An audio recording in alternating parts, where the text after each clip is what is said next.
Buenas tardes, señoras, señores. Créanme, es un honor poder participar en un premio de tanto prestigio y trascendencia como el que hoy nos convoca. Mi gratitud, pues, al Grupo Bolívar y a las personas responsables que me han deparado un trato tan exquisito como cálido,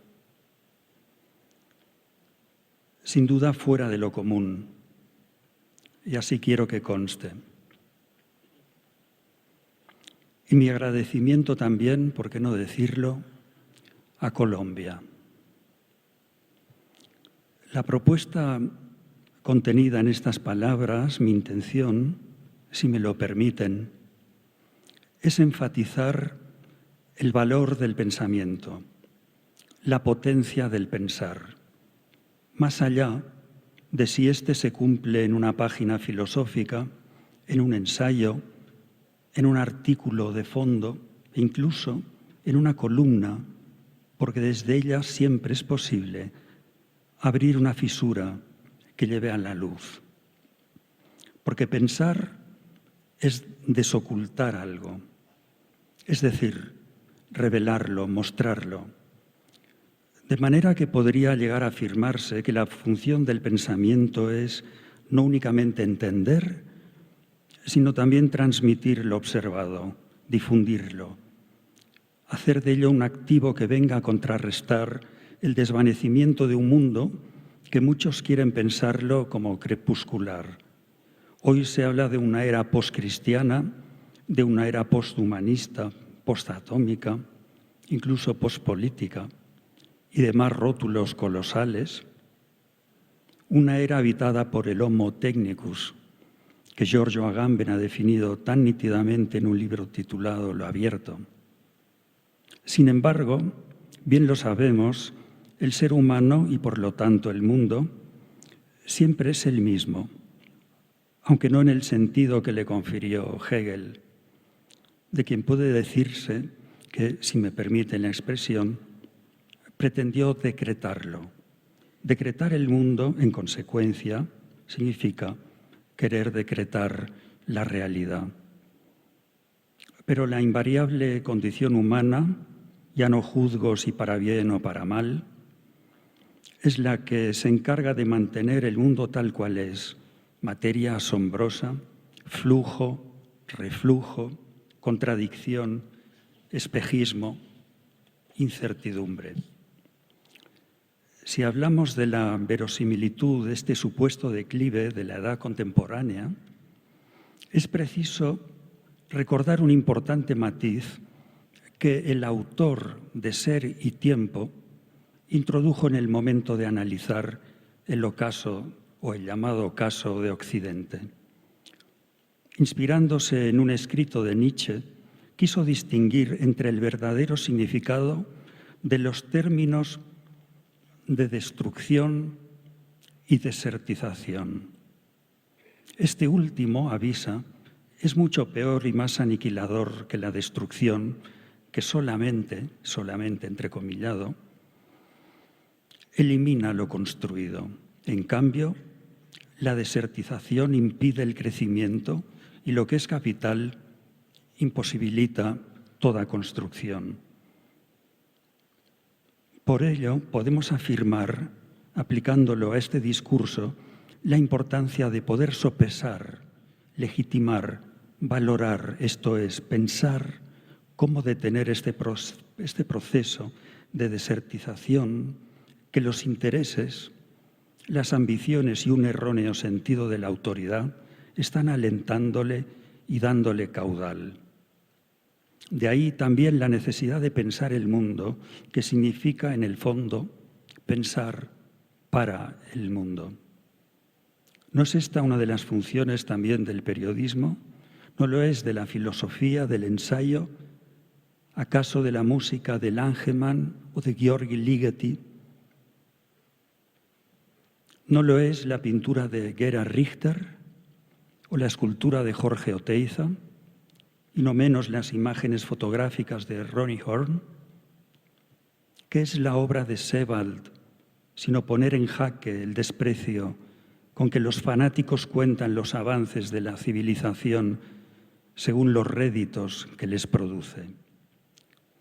Aún a riesgo de caer en lo personal, cosa que les aseguro no es de mi agrado, no quisiera perder la oportunidad de comentarles esta tarde un viaje que hace unos años emprendí a un diminuto lugar muy cerca de Bergerac, en la Aquitania francesa. Allí, entre viñedos y caminos arbolados, casi siempre de fresnos, se levanta un castillo del que no puede decirse que lo adorne la suntuosidad, cuyo patio guarda una inicial que lo preside todo. En él destaca por su tamaño la inicial M. M de Montaigne.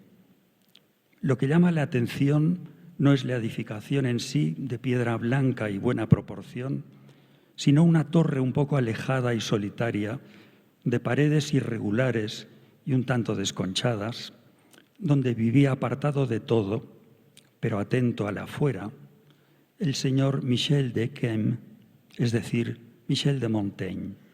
El pueblecito apenas tiene una docena de casas que siguen el trazo de una carretera estrecha y mal asfaltada. No hace falta decir que es Saint-Michel de Montaigne. Impresiona pensar que en aquella segunda planta del torreón nació el ensayo tal como lo entendemos hoy, es decir, el fruto de una interpretación, una reflexión y análisis sobre un asunto de interés común, un pensamiento crítico bien estructurado, reglado para la especulación de nuestros aconteceres y destinado al bien de las personas, es decir, encaminado a entender las cosas que nos afectan a todos.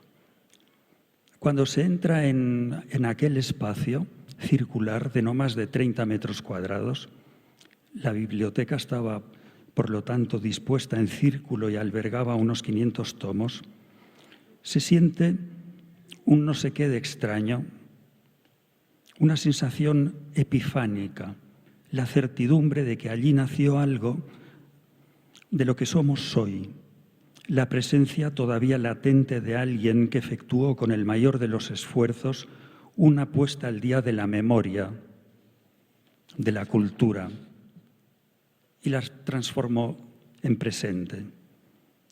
Con aquellos ensayos dio una vuelta de tuerca al pensamiento occidental, de modo que Montaigne, a su manera, empezó a poner coto a la desertización de la que hemos hablado, porque tener un pensamiento crítico, analizar y transmitir es obrar a favor de la siembra. Si reparamos en la etimología de la palabra ensayo, comprobaremos que viene de exagium, pero lo que es importante, este término deriva a su vez de exigere, que significaba, en su primer sentido, mover algo, empujarlo, para conducirlo a buen fin. Pero con el devenir del tiempo adquirió también la acepción de sopesar, de valorar una idea, una opinión.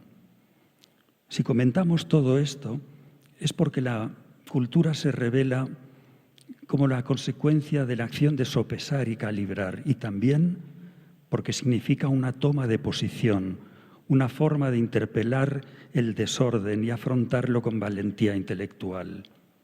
Discurrir, escribir, no deben conocer la inhibición, como bien saben las personas aquí presentes que se dedican a la escritura en cualquiera de sus vertientes. Ciertamente, contar aquello de lo que se es testigo requiere un pulso duro y fatigoso, todo un reto moral. Una de las cuestiones de fondo de este pulso es la pugna entre la objetividad y la subjetividad, una liza que se ha vuelto sumamente compleja, ardua, porque las ideologías, con énfasis a partir del siglo XIX, se han detenido a elaborar cuidadosamente e inducir en cada uno de nosotros una visión exclusivamente autorreferencial de los hechos. Esto no sería posible sin la construcción de un limitado y rígido yo, a través del cual pasa toda la interpretación de cuanto sucede alrededor, olvidando con ello el verdadero acontecer de los hechos y, lo que es peor, a no tener en cuenta al otro, a lo otro. Porque prescindir de lo que es exterior, obviar al semejante, supone, como muy bien observó el filósofo de la alteridad, Emmanuel Levinas, un cautiverio, un confinamiento hacia uno mismo. Al fin y al cabo, cuando se entra en la Torre de Montaigne y casi inconscientemente se levanta la vista para descubrir la techumbre de aquella guarida del pensar y el observar, se percibe con tanto asombro como curiosidad una estructura de vigas marcadas con las inscripciones que el propio escritor, subido a una escalera, labraba con un buril, que después, pacientemente, como quien adorna el saber, pintaba con tinta negra. Máximas, versículos, aforismos, frases, versos. En aquel orden circular se distinguen 46 vigas cortas que confluyen en dos largos maderos emplazados en paralelo. En todos esos soportes de flexión pueden leerse las sentencias del Eclesiastés, los dictados de los Corintios, las sombras iámbicas de Sófocles, las lapidarias voces de sus muy venerados Lucrecio y Sexto Empírico, también de Estobeo, Plinio, Epicteto y tantos otros, sin olvidar, por supuesto, a uno de los más queridos maestros de Montaigne, que fue Plutarco, cuyos Moralia muy posiblemente inspiraron los ensayos. Y esta constelación de madera y sentencias viene a revelarnos que somos una herencia humana e intelectual, y que la recepción de esta riqueza, si de algo sirve, es precisamente para, a su vez, legarla, hacer de transmisor, contar, propagar, nos lleva de nuevo a referir ese desocultamiento del que hablábamos al principio. Desocultamiento significa, y en no pocas ocasiones, impugnar, decir la verdad, tener lucidez crítica. Los periodistas entenderán muy bien lo que estamos comentando ahora. No ha existido humanista, escritor, poeta, filósofo que se precie en verdad, que haya obrado exclusivamente para él, aunque a veces pueda parecerlo por aquello de la desafortunada imagen de la Torre de Marfil, porque en cualquier caso, y aunque sea en soledad, reflexionar y escribir supone implicarse, siempre. La aventura de dilucidar, de discernir y narrar es lo suficientemente seria como para creer que los demás son secundarios. No hay pensamiento sin comunidad, y cabe subrayarlo muy bien, porque uno de los puntos cruciales de la filosofía, como tantas veces se ha afirmado, no es solamente la visión ontológica, la relación con la muerte y la trascendencia, es decir, con la región de la metafísica, sino nuestra vinculación al otro, a lo otro, lo cual nos conduce a reflexionar sobre el lugar que ocupamos, el lugar que nos es dado, en lo que solemos llamar realidad. Es tan necesario preguntarse qué somos como formular dónde nos hallamos en cada momento de nosotros mismos y en relación con los demás. En el siglo XVII, Pascal se preguntaba mientras contemplaba la calle desde una ventana en París, ¿dónde estamos en verdad? ¿Y por qué, aun sin movernos de un mismo sitio, nos perdemos? Estas meditaciones quizá nos apoyen en la idea de que la escritura y el conocimiento de los hechos del mundo van de la mano, de modo que considerar estas cuestiones acaso nos facilite comprender el auténtico sentido de la palabra latina notitia, que deriva de conocer, nocere. Cuando Erasmo salió decepcionado de Roma y se hizo a los caminos que le llevarían a Inglaterra, tomó un estilete de plata para escribir el elogio de la locura, o si se quiere traducir mejor, el elogio de la stultitia, la stultitia laus. Y lo hizo, por increíble que parezca, yendo a caballo, pensando en los desórdenes curiales de los que había sido testigo y en las 1000 caras que ahora, durante el viaje, asomaban a su paso. Eran los rostros de la condición humana. Si refiero a la figura de Erasmo, es porque, en el fondo, no estaba haciendo otra cosa en su escrito, terminado en apenas una semana, que dar noticia de los desafueros, de los desmanes de los poderosos y de las ruindades de que son capaces algunos de los llamados débiles, porque a todos afectan las sombras que encierran la condición humana, requieren una explicación. Es una crónica de la fragilidad humana que a veces, bien lo sabemos, se torna grotesca como en los cuadros de Bruegel. El problema estriba en que en nuestros días, en lo que se llama modernidad, no a caballo, sino montados a lomos de las agencias, de las galopadas de Internet y de ciertos intereses empresariales de los que ya se quejaba amargamente Jonathan Swift, la noticia se ha convertido en un producto, muchas veces ideologizado y por lo tanto caduco. Estamos ante una paradoja. La noticia nace caduca. ¿Cómo es posible tal contradicción? Porque las ideologías nos hacen del pasado. Son rémoras que nos apartan del ser. Nos alejan de lo esencial y menos manipulado que hay en nosotros, si es que todavía queda algo por talar. Las ideologías están en los suburbios de la mente. No se puede concebir el siglo XXI como se estableció a finales del XVIII. Ya no. Imaginemos cuántas cosas han sucedido desde aquel acta diurna que Julio César mandaba colocar y distribuir diariamente en el Foro Romano, dando noticia de las cuestiones políticas. En los manuales de historia del periodismo suele considerarse siempre como el primer ejemplo de publicación periódica. Cuántos avatares desde entonces, cuántas idas y venidas, cuántas crónicas que han dado forma a la mentalidad de cada época. Revisar la prensa de los siglos pasados es contemplar desde un mirador privilegiado los modos de hacer, las maneras de razonar de cada época. Admira imaginar los desvelos de los antiguos en busca de materiales con los que plasmar sus testimonios y repartirlos por la ciudad.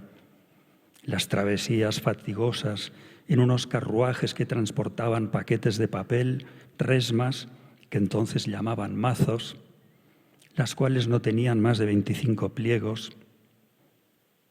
El de Italia era un papel especialmente estimado. De ahí las largas esperas de los impresores en los puertos, aguardando las naves que lo transportaban. De ahí las acaloradas subastas, las peleas. Como quiera que Mercurio era un mensajero, y lo era también de los viajeros y los creadores, Cervantes dirá en el viaje del Parnaso, del gran Mercurio la cabal persona, sobre 6 resmas de papel sentada, iba con cetro y con real corona. Mercurio sobre unas resmas, toda una metáfora. Ciertamente se puso en marcha un mundo. Muchos artesanos se especializaron en la factura de moldes y tipos móviles, la madera de boj, el plomo, los crisoles. Las oleosas tintas entraban en las imprentas para que las noticias se difundieran sin tregua. Es curioso recordar, por ejemplo, como ya en la Barcelona de 1640 los voluntariosos traductores cumplían su oficio hasta altas horas para verter rápidamente al castellano la Gazzetta que llegaba de Venecia. Es apasionante memorar a los pregoneros de Ámsterdam anunciando por las calles en tiempos de Spinoza la Gazette con noticias de las Indias. En Zaragoza se fundó un periódico llamado con el altisonante nombre de Mercurio veloz y verídico de los sucesos principales de Europa. Era el año 1696. Mercurio, el dios de los tobillos alados, nos hace pensar inevitablemente en el Mercure Galant, que, si bien sabemos era una publicación literaria, no dejó de sazonarse con noticias y crónicas que despertaron el interés de los lectores de media Europa. Una Europa que estaba a las puertas de la Revolución. Lo que se decía en el Mercure era casi un mandato, una verdad. Si reparamos que en sus páginas con el tiempo llegarían a colaborar autores como Chateaubriand, Renard, Mallarmé, podemos hacernos una idea de la influencia que obtuvo. ¿Y qué decir de los periódicos que en Inglaterra tuvieron la suerte de contar con el mencionado Swift, con Addison, con Defoe? En el pasado siglo, las colaboraciones de Hannah Arendt en el New York Times, sobre todo los escritos relacionados con el caso de Eichmann, marcaron toda una época, del mismo modo que lo hicieron décadas después los artículos de maestros como Italo Calvino y Umberto Eco en Italia. En este sentido, puede evocarse también las intervenciones de Elías Canetti, que causaron furor en unas páginas periodísticas donde la denuncia parecía un corolario de su obra Fiesta bajo las bombas, de título irónico. ¿Por qué no mencionar ahora a Rafael Sánchez Ferlosio, que desde el periódico El País se alzó ya hace un tiempo como un lúcido y reto crítico a la hora de cuestionar la deriva de una democracia tan envilecida y autocomplaciente como es la española? Una democracia envilecida, como acabo de decir. Esto no hace más que ratificar la necesidad mutua desde la que cumplen su alianza el pensamiento y los medios de comunicación, aunque con frecuencia surjan las más que lógicas tensiones, porque la puesta en cuestión de los paradigmas, la cada vez más patente caducidad de las doctrinas, ha dejado al descubierto los intereses económicos y políticos. Un pensamiento audaz debe negarse a transformar la información en espectáculo y a aceptar que la violencia se difunda e incluso imponga como algo natural. Por lo tanto, pensar debe tomarse como sinónimo de obrar en contra de la propagación del miedo. Todo ello genera una distancia insalvable entre la mente que cuestiona y la actitud de aquel que obra en función de su codicia. Sin embargo, cuanto más se impugna a un pensador, más se le legitima. Pero es verdad que está en manos de la prensa, al menos como instrumento, la posibilidad de intervenir a gran escala y reducir el proceso de desertización mencionado, más allá de narrar, como si fuera un destino que pesa sobre nosotros, la destrucción y cuanto nos asola socialmente. Tanto es así que ciertos filósofos empiezan a calificar esta demolición de los valores como guerra mundial invisible en la cual el individualismo y el dinero tienen sus propias estrategias de ataque y aniquilación. No quisiera terminar estas palabras sin volver a recordar aquella estancia en Saint-Michel de Montaigne, sin evocar el paisaje sereno que puede contemplarse a través de una ventana, la de su estudio, una ventana de cristales emplomados, probablemente construida en el siglo XIX por un cristalero de Burdeos. Al hacerlo, y desde la lejanía, vuelve en su plenitud el sentido de ese exagium que hemos referido al principio y su significado acerca de la acción de mover algo, de llevarlo a buen puerto, que es, en definitiva, de lo que se trata, sobre todo si se tiene una dirección comunitaria. O dicho de otro modo, pensar, autoexigirse, tomar de la manera más precisa el pulso de las cosas, supone un ejercicio de responsabilidad para el bien común. Con qué claridad lo explicó Hans Jonas, amigo precisamente de Hannah Arendt. Responsabilidad, qué gran palabra. Cuando surge la necesidad de ayuda, las naturalezas se buscan recíprocamente, afirmaba el autor de los ensayos. De modo que si hemos hablado de la herencia inscrita en aquellas vigas, tenemos pues que recogerla y propagarla, no dejar a los jóvenes sin nada, porque después de que el mundo contemporáneo haya fomentado el olvido hasta cotas insólitas, hoy, y como consecuencia de esta operación abyecta, la mayor parte de los jóvenes no encuentran nada, solo se hallan a sí mismos. Por eso hablaba al inicio de este condenatorio cerco de la autorreferencialidad, del aislamiento en que este mundo erróneamente llamado global ha sumido a cada uno de nosotros en un absoluto aislamiento. Quizá algún día, al bajar por la escalera de caracol de la Torre de Montaigne, después de meditar sobre estas cosas, demos con la salida. Muchísimas gracias.